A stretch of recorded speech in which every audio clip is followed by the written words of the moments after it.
man, we want to go after them.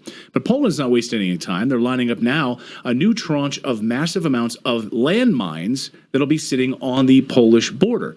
Poland is ramping up this program to lay these anti-personnel mines on their eastern border, and it plans to deploy them along the eastern border and export them also to Ukraine.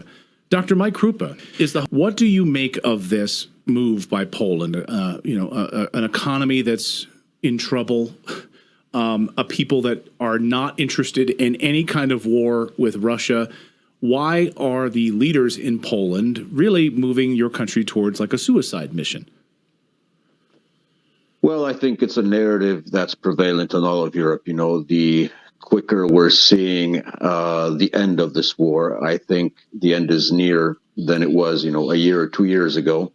The breakdown of the Ukrainian army, the acceleration of the Russian moves on the front, and the general, degradation of Europe militarily and economically, plus the pressure with all the chaos obviously emanating from it, but nonetheless the pressure coming from the United States to end this war, basically has thrown a wrench into this entire operation of let's try and strategically weaken Russia.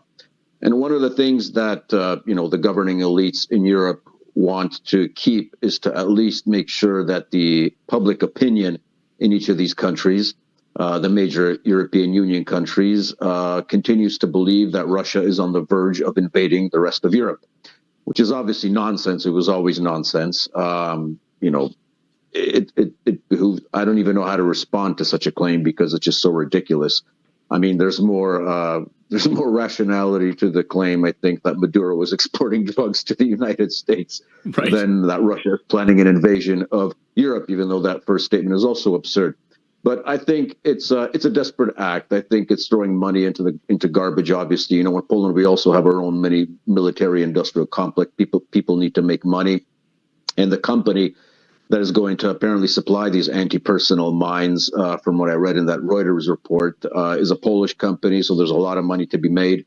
But as I said, it's performative actions to keep the public opinion, or at least a segment of the public opinion, that voted for the governing coalition currently in power in Poland, to make them continue stew in that, soup of fear of Russia, and make sure that the level of that fear doesn't go down in any way.